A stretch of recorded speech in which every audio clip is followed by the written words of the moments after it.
It's fun to be able to leave school and go out into the community and do things that you can see, not just in the classroom, and see the impact on the city and the school, other schools. My project is pedal power, and we use the power of the bike to, when you pedal the bike, it provides electricity to a battery, and that battery puts out electricity to a pump at a local school, Owl Creek Elementary. And that pump goes out and waters the plants nearby. And so it's powered completely by electricity we've generated by pedaling the bike, and it allows them to water plants where they couldn't before.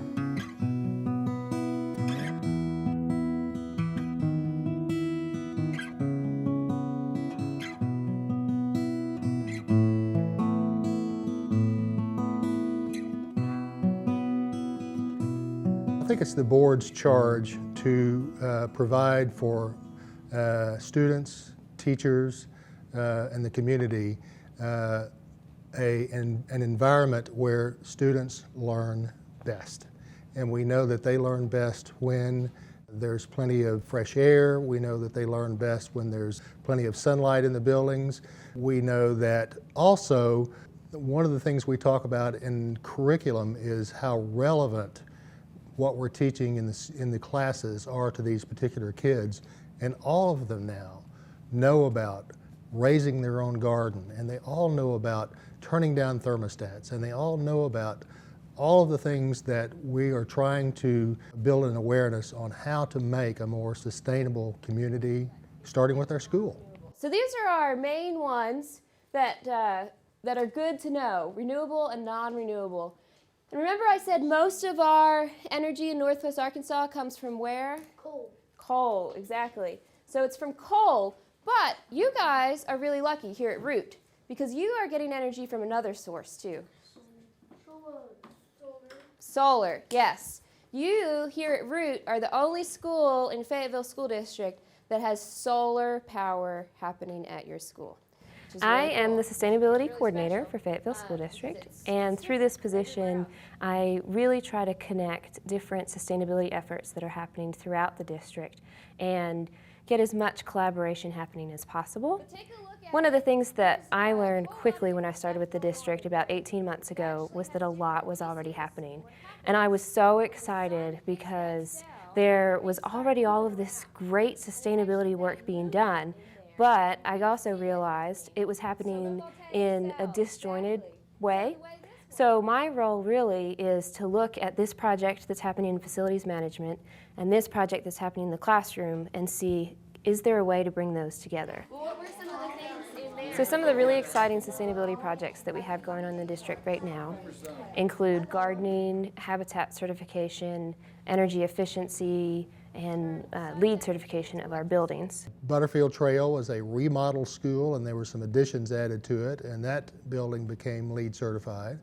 The second building to become LEED certified, or is in the process of being certified, is the Happy Hollow School. It is a brand new school, brand new design on a piece of land that used to be an old farm, and it's even designed to look like, some of the buildings even designed to look like a farm. It's also LEED certified, and of course our newest effort is with our high school, which has a new part and a refurbished part. So we're hoping to get we're pursuing LEED silver on that project as well. Everybody can talk about building an efficient building, everybody can talk about designing an efficient building, but the proof is really in the pudding. LEED is a way to certify that. I think the financial side of the Green Initiative really is best described as an investment.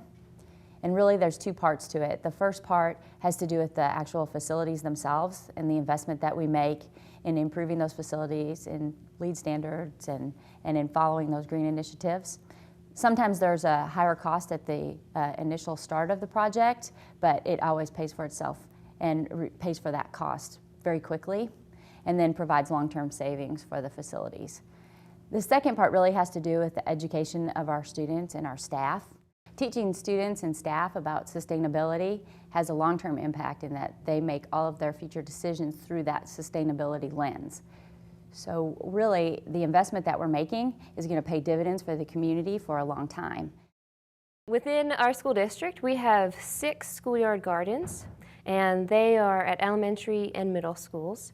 And these gardens are really interesting, I think, because they get the students out and getting their hands, literally getting their hands dirty, getting their hands in the dirt. And when students have the opportunity to grow their own food and to learn about their food, they're more likely to make healthy choices. So the gardens become not only a tool for teaching about gardening and teaching about being environmentally friendly and being good environmental stewards, but they're also about taking care of yourself and being healthy as well.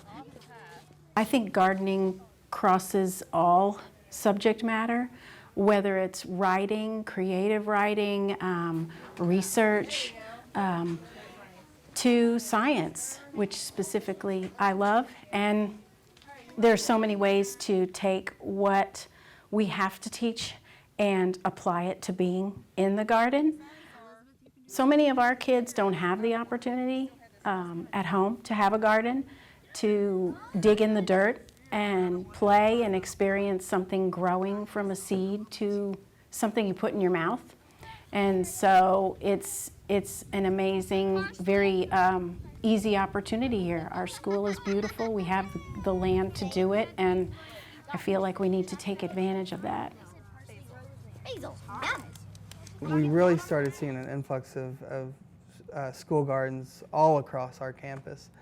And what we've really been pushing, because it's really hard for them to grow enough produce to necessarily get enough produce in to really exclusively use them, but herbs are so easy to grow. So we're really pushing the herb thing. And we're trying to lower sodium now as part of the new regulations, and just to be responsible about it as well. And an easy way to lower sodium is to load it up with fresh herbs. And we've seen just a huge flavor change, and especially in our spaghetti sauce with the basil and some of the other stuff.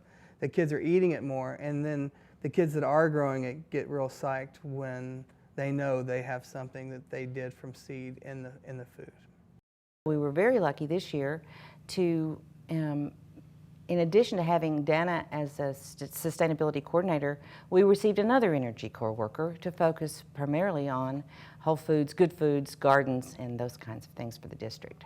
Having an Energy Corps member that just focused 50% of her time on food has been really nice. She's a go-getter, and sometimes I'm not so much as a go-getter, and so I have to keep up with her. They'd just probably go straight, expand into the rock. or they would. And so they disappear. Some of them break it. That's right. Some.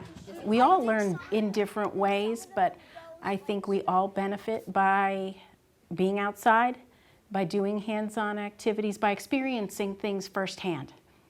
Instead of reading about them always, you have to read about them. You have to know the language. You have to understand the vocabulary, the terms, but I think direct experience is the way most of us like to learn best, or the way it sticks in our heads the best. She's my favorite 5th grade teacher. Why is she your favorite 5th grade teacher? I love science. Tell me why you love science. Well, because it's hands-on, and also because we get to mess with things. I like messing with things. And I get to be curious. The green teams are student environmental groups in each of the 14 schools.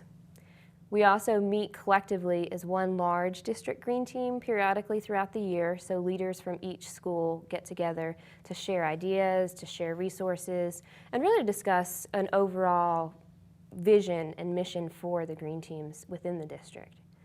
Each school has their own group though, and what I love is that each school is able to decide what's really important to them at that time. We started about 4 years ago, and our big project that we kicked off with was adopting the creek in the back of our school, and we went through the political process to adopt it and name it, and we've become stream team members. I'll tell you, the very first project that we did was replace plasticware with silverware, which opened my eyes and a lot of the other students and teachers' eyes to the impact that the green team can have. I'm on the green team because I like helping the world be more cleaner, and I feel like in the school to be cleaner too. So if I'm on the green team, I could do that, and it's actually really fun. When I was in kindergarten, I really looked forward to being in 4th or 5th grade so I could be a part of the green team. I find that my high school students are amazed at how much the elementary students know. And we're starting when they're young. They're telling their parents are helping out in that respect. And so the cycle becomes a cycle of sustainability instead of a throwaway society. Actually, our daughter is the reason that we do recycle at our house, because she learned at an early age about the recycling program from one of the City of Fayetteville program people, and she came home and chastised my husband and I because we were throwing things away that could be recycled. And we have probably doubled or tripled the amount of things that we recycle just because she's so aware of what's going on. I really believe kids will teach their parents and their grandparents, and so they're the best place to start.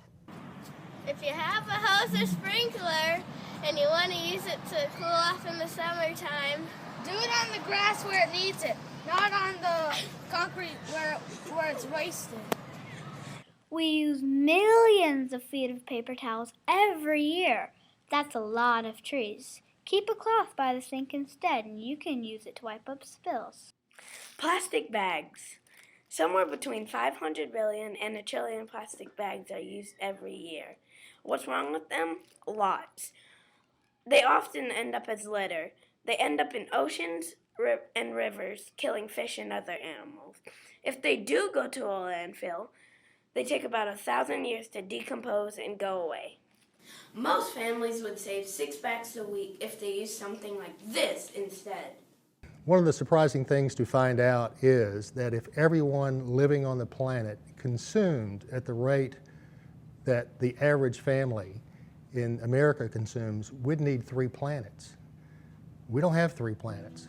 So this is the issue, the problem that we're giving to our children. That's the problem they're inheriting from us. So I think it really behooves us to give them the tool sets early in life to start working on this.